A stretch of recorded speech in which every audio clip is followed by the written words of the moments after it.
ইস্টবেঙ্গল কিন্তু আইএসএলের শুরুটা একদমই ভালো করতে পারল না। পরপর দুটো ম্যাচেই কিন্তু ইস্টবেঙ্গলকে হারতে হলো। এবার পরের ম্যাচ কিন্তু হোম ম্যাচ, অ্যাওয়ে ম্যাচ সবসময় একটা চাপের হয়, সেটা আমরা জানি। তারপরও কিন্তু কোচ কার্লোস কোয়াদ্রাস জানিয়েছিল আমরা আমাদের সেরা একাদশটাই কিন্তু কেরালা ম্যাচে নামাতে চলেছি। তো সত্যি কি প্রথম একাদশে কোনো রকম খামতি ছিল? তো প্রথম একাদশে আর কি পরিবর্তন করা যেত সেই নিয়ে যদি আমরা কথা বলি, আর ম্যাচ শেষে কোচ কার্লোস কোয়াদ্রাস কি জানিয়েছে সেই নিয়ে কথা বলবো। কোন কোন প্লেয়াররা সুযোগ পাওয়ার যোগ্য, এখনও পর্যন্ত তারা ঠিকঠাক সুযোগ পাচ্ছে না, সেই নিয়েও কথা বলবো আমরা এই ভিডিওতে। তার আগে একটাই রিকোয়েস্ট, চ্যানেলে যারা প্রথমবারের জন্য এসেছো চ্যানেলটাকে সাবস্ক্রাইব করে নিও। তো কালকে ম্যাচ কিন্তু ইস্টবেঙ্গল এগিয়ে থেকেও তারপর দুটো গোল তাদের হজম করতে হয়েছে। বেশ কিছু জায়গায় তো খামতি রয়েছে। প্রথম যেটা ভুল সেটা হচ্ছে গোলকিপার গিলকে কিন্তু এই বছর এখনও পর্যন্ত সেরা ছন্দে পাওয়া যাচ্ছে না। এরপরও গিলকে যদি ফার্স্ট ইলেভেনে পরের ম্যাচ থেকে রাখা হয় সত্যি তাহলে আর কিছু বলার থাকবে না, কারণ দেবজিৎ মজুমদার যথেষ্ট একটা কোয়ালিটি গোলকিপার এবং বলের জন্য অন্তত ঝাঁপায়, যেখানে গিল পায়ের মাঝখান থেকে বল কী করে গলে যেতে পারে সত্যি জানি না। আমরা যখন পাড়ায় আগে ক্রিকেট খেলতাম তখন আমাদেরও মাঝে মাঝে পায়ের ফাঁক দিয়ে বল গলে যেত, তখন আমরা বুঝতে পারতাম যে আমাদের ঠিকঠাক পজিশানগুলোই ঠিক হচ্ছে না। কিন্তু একজন গোল্ডেন গ্লাভস জয়ী গোলকিপারকে অন্তত পজিশান কেউ শিখিয়ে দেবে না যে কিভাবে বল ধরতে হয়, সেটা কিন্তু তাকে মাঠে নেমে প্রমাণ করতে হবে। তো মাঠে নেমে এরকম ভুল করলে যে দলের ভোগান্তি হবে সেটা বোঝাই যাচ্ছে। নোয়া সাদুই যেটা গোল করেছে সেটা গিলের কিন্তু পুরোপুরি সেভ করে দেওয়া দরকার ছিল।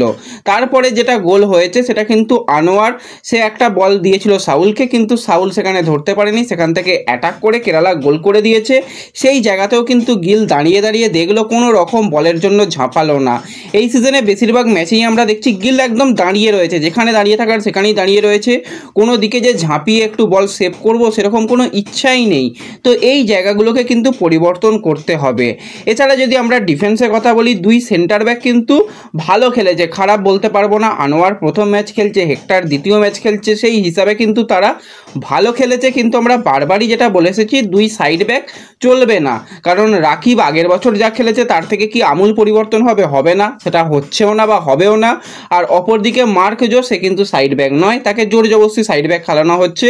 তবুও মার্ক যতক্ষণ মাঠে ছিল অনেকটা কিন্তু চেষ্টা করেছিল, কিন্তু মার্কের পরিবর্তক প্লেয়ারকে গুরসিমরাত, তো সে যে নেমে কি করে সত্যিই জানা নেই। তো গুরসিমরাত নামাও যা না নামাও তা, তার থেকে বরঞ্চ একজন কম নিয়ে খেললে তিন ডিফেন্সে ইস্টবেঙ্গল যদি খেলতো অনেক ভালো হতো। তো এই জায়গাটা কিন্তু ভুল, ওখানে প্লেয়ার রয়েছে, প্লেয়ার কিন্তু নেওয়া হবে না। কালকে একজন ভালো কমেন্ট করেছে, সেটাও তোমাদের সঙ্গে শেয়ার করব। তো যাই হোক, ম্যাচ শেষে কোচ কি জানিয়েছে, ম্যাচ শেষে কোচ জানিয়েছে এবার আইএসএলের কিন্তু প্রতিটা ম্যাচেই প্রায় একই রকম হচ্ছে, বেশিরভাগ ম্যাচেই কিন্তু 85 মিনিটের পরই রেজাল্ট আসছে। আজকেও সেটা আমাদের ক্ষেত্রে হয়েছে, কিন্তু আমাদের বিরুদ্ধে সেটা গেছে। দ্বিতীয় গোল করার সুযোগ তৈরি হয়েছে, কিন্তু আমরা সেগুলো গোল করতে পারিনি। এই ম্যাচে কিন্তু আমরা বুঝে নিলাম আমাদের কোন কোন জায়গায় ভুল হচ্ছে। এবার আমাদের ভুল শুধরে নিতে হবে আর আরও পরিশ্রম করে যেতে হবে, এবং দলের পারফরমেন্স যে খারাপ হচ্ছে সেটাও কিন্তু কোচ বুঝতে পারছে।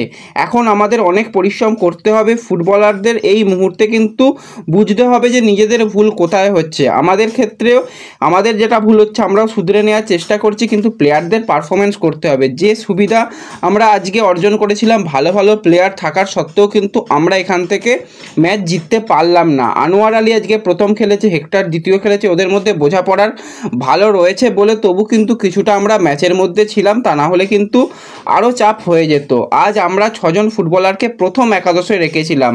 মরশুমের শুরুতে তাদের মধ্যে যে বোঝাপড়ার সমস্যা হচ্ছে তা আমরা বুঝতে পারছি, সময় লাগবে, সেই সময়টা দিতে হবে। তবে এই নিয়ে হাহুতাশ করার কিছু নেই। প্রথম দু ম্যাচে কিন্তু আমরা পয়েন্টের খুব কাছাকাছি গিয়েও ফিরে আসতে হয়েছে। কেরালা ব্লাস্টার্সের সমতায় আসার পরও কিন্তু আমাদের ছেলেরা যে খারাপ খেলেছে তা খারাপ খেলেনি, কিন্তু ওরা গোল করার পর যে চাপটা বাড়াবে সেটা আমরা বুঝতে পারছিলাম, কিন্তু আমাদেরও গোল করা উচিত ছিল, সেটা কিন্তু আমরা করতে পারিনি। পরবর্তী সময় আমাদেরও গোল করতে হবে। তো গোলের সামনে গিয়ে কিন্তু আমরা নিজেদের মধ্যে পাস খেলতে পারছি না, এটা কিন্তু একটা সমস্যার জায়গা, এগুলো ঠিক করতে হবে। তো এতগুলো জিনিস কোচ জানিয়েছে, আরও কিছু জানিয়েছে, সেগুলো আর বললাম না। তো এর মধ্যে প্রথম যেটা বলার সেটা হচ্ছে ডিমিকে তুলে নেওয়া হচ্ছে, ডিমিকে তুলে নিয়ে কোনোদিন মাধিকে নামানো হচ্ছে, ডিমিকে তুলে নিয়ে কোনোদিন ক্লেটনকে নামানো হচ্ছে। ক্লেটন কিন্তু এই সিজনে ক্লেটনের ছন্দে নেই।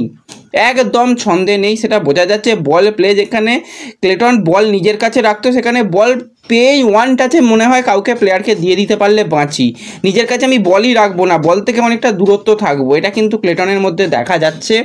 মাধি দালাল আর সাউল ক্রেসপোর একটা হিউজ গ্যাপ তৈরি হচ্ছে।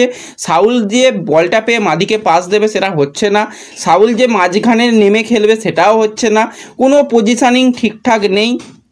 আর যেটা সবথেকে কালকে খারাপ লাগার ব্যাপার, যতটুকু ফার্স্ট হাফে ইস্টবেঙ্গল অ্যাটাক করেছে সেটা কিন্তু মহেশ করেছে। নন্দ বারবারই মিসপাস করার পরও নন্দকে মাঠে রেখে মহেশকে তুলে নেওয়ার কারণ শুধুমাত্র কোচ কার্লোস কোয়াদ্রাতি জানে। সেই জায়গায় আমরা ভাবছিলাম একদিকে মহেশ, অপরদিকে বিষ্ণু এলে আরও অনেক ভালো হবে।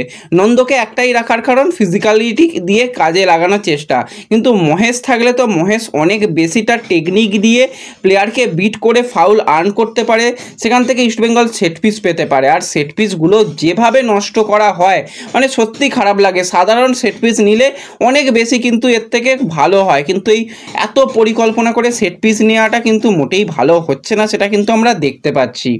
এরপর কালকে একজন কমেন্ট করেছে দেখলাম যে কিছু প্লেয়ারকে নেওয়া হচ্ছে না, তার কারণটা কি জানো দাদা? তার কারণ হচ্ছে তাদের গায়ের রং কালো। মানে ব্যাপারটা সত্যি খারাপ লাগছে যে কিছু প্লেয়ার যারা অবশ্যই সুযোগ পাওয়ার যোগ্য। প্রথম হচ্ছে হীরা মণ্ডল সাইড ব্যাকে কি গুরসিমরাতের থেকেও খারাপ খেলবে? একদমই নয়, গুরসিমরাতের থেকে অনেক ভালো খেলবে। এমনকি আমি বলবো মার্ক জোর থেকেও কিন্তু অনেক ভালো খেলবে হীরা মণ্ডল। দেবজিৎকে তো সুযোগ দেওয়ার সময় এসেছে আমরা বুঝতে পারছি, কিন্তু যেই প্লেয়ারটার জন্য খারাপ লাগে সেটা হচ্ছে জেসিনটিকে। লাস্ট সিজনেও সিনিয়র দলে সেইভাবে সুযোগ পায়নি, এই সিজনেও তাকে নিয়ে যাওয়া হলো কেরালায় উড়িয়ে নিয়ে গিয়ে, কিন্তু তাকে বেঞ্চের মধ্যেও কেন রাখা হলো না সেটা শুধুমাত্র কোচ কার্লোস কোয়াদ্রাতি জানে। আমার জানা নেই কেন জেসিনকে রাখা হলো না।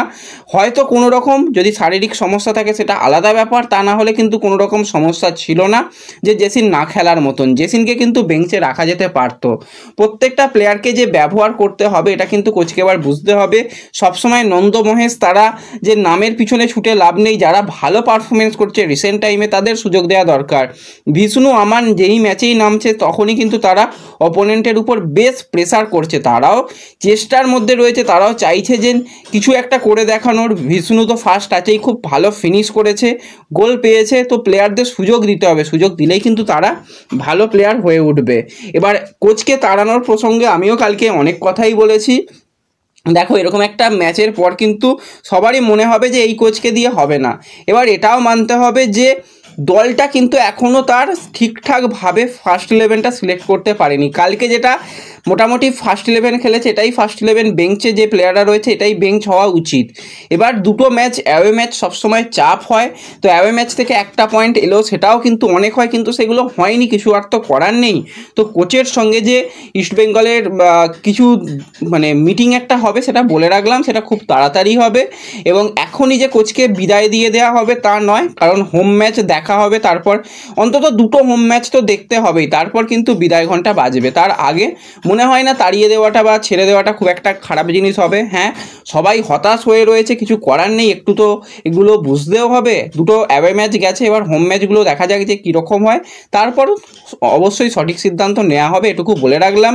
আর এই ভিডিওতে এটুকুই আপডেট শেয়ার করলাম, ভালো লাগলে লাইক শেয়ার করে দেবে। দেখা হবে পরবর্তী ভিডিওতে, ধন্যবাদ।